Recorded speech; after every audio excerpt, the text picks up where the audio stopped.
My name is Clara Wynne, and I can still hear the sound of my parents laughing that Christmas night. It wasn't the kind of laughter that fills a room. It was sharp, pointed like the crack of thin glass. We were sitting around my grandfather's oak table, the one he'd had since my father was a boy. The smell of roasted turkey hung heavy in the air, mixed with cinnamon and something colder contempt. My grandfather Henry reached into his coat pocket and pulled out 3 identical white envelopes. One for my father, one for my mother, and one for me. "Consider these small Christmas gifts," he said, his voice steady, eyes softer than usual. My father smirked. "Checks again, Dad. You know we stopped cashing those fake ones years ago." Everyone laughed except me. I don't know why, but I couldn't. There was something about the way Grandpa's hand lingered when he gave me mine, the way his eyes met mine like he was saying, "Don't play along this time."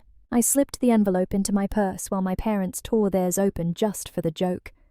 Their laughter grew louder when they saw the check inside. The next morning I deposited mine online, half out of curiosity, half out of respect. I didn't expect anything. By noon my phone buzzed with a notification from the bank deposit confirmed, funds available, and in that instant the laughter from the night before didn't echo anymore.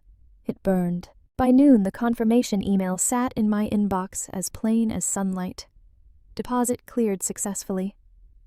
I stared at it for a full minute, waiting for the punchline that never came. My parents had laughed until midnight, telling the story to every relative who would listen. My mother even posted a photo of the 3 envelopes on Facebook with the caption, "Dad's annual prank." I remember seeing it on my phone as the bank app refreshed, 2 worlds colliding in quiet absurdity. At first I thought it was a mistake. Maybe Grandpa had forgotten to void the check. Maybe the bank was delayed in catching it. But when I called the branch to confirm, the clerk's tone changed from polite to careful. "Miss Wynne, she said this account is verified and active.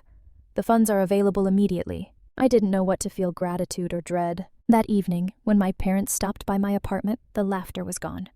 My father went straight to the point. "Did you cash your check?" His voice was tight and familiar. "Yes," I said. He glanced at my mother, whose face had gone pale. "Ours bounced," she whispered. "Dad must have mixed something up." I almost told them, then almost handed the phone over to show them the confirmation. Something inside me stopped. The same instinct that made me stay quiet at the dinner table now told me to wait, to listen. My father's frustration cracked into anger. "He's losing it, Clara. You know that, right? He's punishing us for not playing his games." I didn't answer, because deep down I knew this wasn't punishment. It was intention. That night I sat by the window watching the city lights flicker across the glass, my reflection half shadow, half smile. For the first time, I wasn't the quiet observer of their ridicule. I was the secret they didn't know existed, and secrets I was starting to realize have their own kind of power. The next morning, my phone rang before sunrise. My mother's number flashed across the screen. For a second, I almost didn't answer. "Clara," she said, breathless. "Your grandfather's not picking up.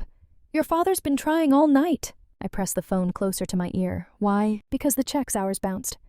Both of them. The bank said his account was changed yesterday. But yours?" She hesitated, her voice cracking into disbelief. "Yours went through. Did you know about this?" Her tone wasn't curious. It was accusatory, like I'd conspired with him. "I didn't," I said quietly. "I just deposited it." Behind her voice I could hear my father pacing. "He's testing us, Clara. Trying to humiliate me." Humiliate.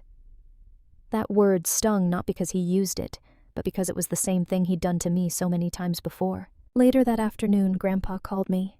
His voice was calm, almost tender. "Did you deposit the check?" "Yes," I whispered. "Good." A pause. "You didn't laugh?" That sentence sat between us like a secret language. He sighed, the sound of someone who had waited years for a moment of clarity. "Clara, I wanted to see who still respected a gift, even if it seemed worthless. Money reveals more than it buys." I wanted to ask what he meant, but before I could, he added, "Don't talk to them yet. Let them show you who they really are." That night, my parents showed up unannounced. My father's voice was shaking not from fear, but pride splintering under pressure. "He's losing his mind," he said again, pacing my living room. "You know he always favored you. Maybe you can talk to him. Fix this." For years, I had been invisible, too quiet, too cautious. But now, standing in my own apartment, their reflection caught in my window, I realized something had shifted. For once, they needed me more than I needed them, and I wasn't sure I wanted to save them. 2 days later, I drove out to my grandfather's house in Bainbridge.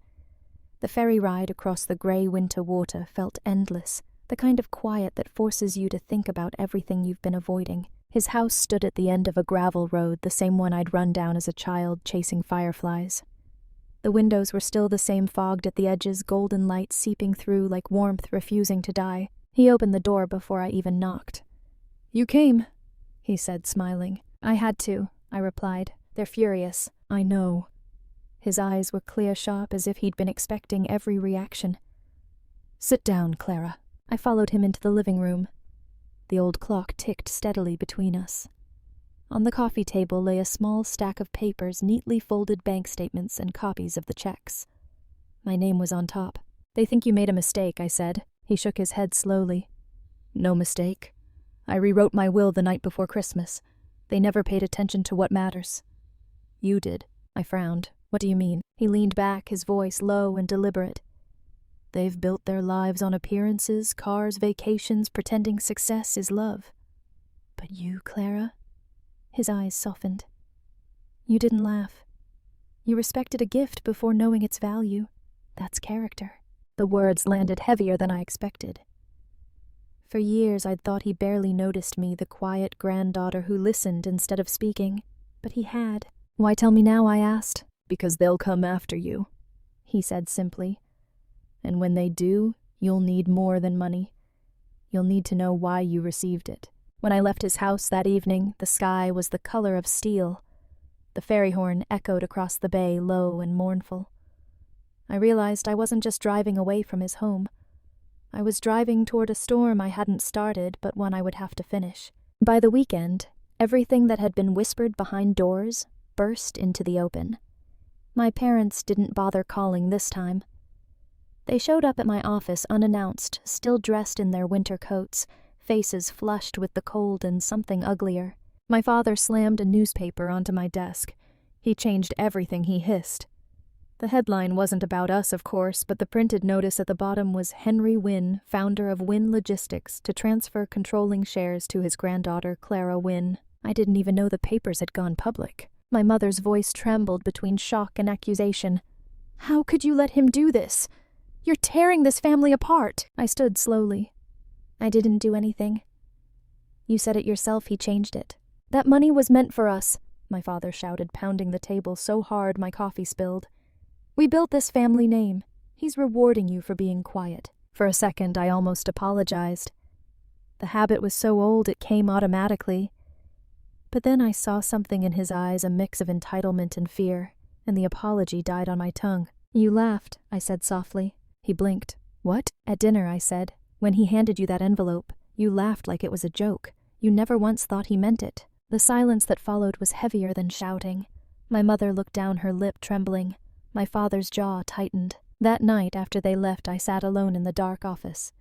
Outside, snow had begun to fall, turning the city into a white blur. The phone buzzed once, an unknown number. I hesitated, then answered. "Clara." "My grandfather's lawyer said Mr. Wynne has requested a family meeting. Tomorrow. His home. Everyone." I closed my eyes, the weight of inevitability pressing against my chest. The storm had found its shape, and by morning it would break. The next day, the air around my grandfather's house felt different, dense, electric, like the world was holding its breath. Snow covered the front steps untouched until we arrived.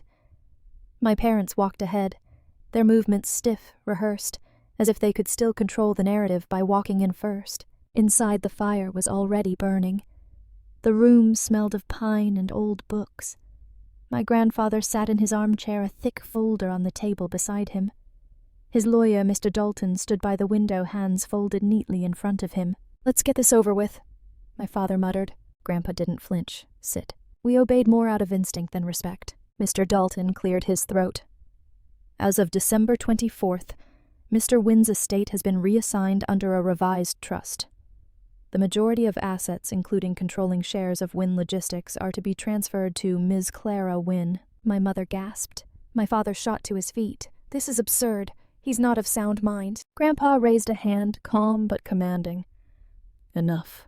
You've spent years treating this family's legacy like a credit line.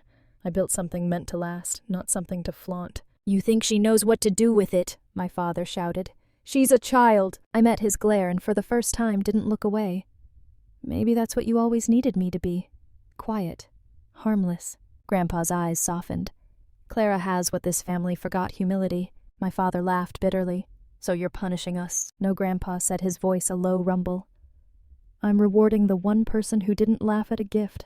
The silence after that was total, like the house itself had stopped breathing. My father's rage turned into something smaller, something that looked a lot like shame. As I drove home that evening, the snow kept falling thick and endless. My phone buzzed with missed calls I didn't answer. For years I'd wished for a moment where I finally mattered. Now that it had come, I wasn't sure if it felt like victory or heartbreak. The week after the meeting felt like walking through fog, quiet, disorienting, and heavy with things left unsaid. My parents didn't call. They didn't need to. Their silence said more than words ever could. At work, people looked at me differently now. Win Logistics wasn't just a company name on my ID badge anymore. It was mine. Investors sent emails congratulating me. Old colleagues who once ignored me suddenly remembered my name. It should have felt like triumph. Instead, it felt like standing at the top of a cliff, wind pressing hard against my chest. One afternoon, my mother appeared at my apartment door. Her eyes were red makeup smeared from crying. He's not returning our calls, she said. Your father hasn't eaten in days. I poured her tea but said nothing. She looked around the room, noticing the modest furniture, the plants by the window, the single photograph of Grandpa and me on the shelf. You don't understand, she whispered. You think this is justice, but it's not. Families aren't meant to divide like this. Her words cut, but I didn't flinch. Neither are they meant to humiliate their own, I said softly. You laughed, Mom. You both did. And maybe you didn't mean it, but it showed him everything he needed to see. She started to cry quietly, the kind of crying that sounds more like breathing. When she left, she didn't look back. That night I sat by the window watching the snow melt into streams on the glass. My grandfather called once more before bed. Are you all right? He asked. I think so, I said. But it doesn't feel like winning. He chuckled gently. It's not, it's growing. I looked out at the city, the skyline glimmering like the world was brand new. For the first time I realized revenge doesn't always arrive with fire and fury. Sometimes it's quiet, the sound of dignity returning after years of being dismissed. And as the lights flickered in the distance, I finally let myself breathe. Spring came late that year. By the time the snow melted and the streets of Seattle glimmered again, I had learned how silence can feel both heavy and healing. The chaos had settled.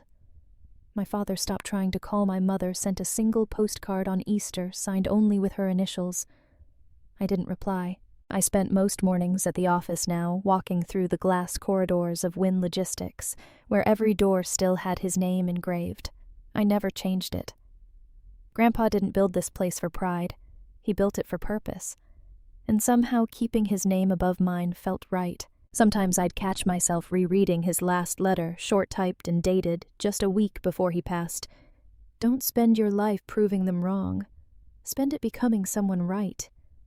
Those words became a compass when I didn't know which way to face. One evening I found myself standing in his old study sunlight, stretching long across the desk. The leather chair still carried his faint cologne. The air still held his quiet. I ran my fingers across the edge of the desk where he'd written so many letters, signed so many checks, including the one that changed everything. For a moment I wished I could tell him how it ended, that his test worked, that respect outlasted resentment. When I left the house that night, I paused on the porch. The same gravel road, the same sound of wind through the trees. Except this time, I wasn't the quiet girl watching from the sidelines. I was the one carrying his legacy forward. Maybe that's what inheritance truly means. Not money, not power. But the moment you stop needing validation from the ones who never saw you clearly. As the sun dipped below the horizon, I whispered, "Thank you, Grandpa." And for the first time, I didn't feel small. I felt enough.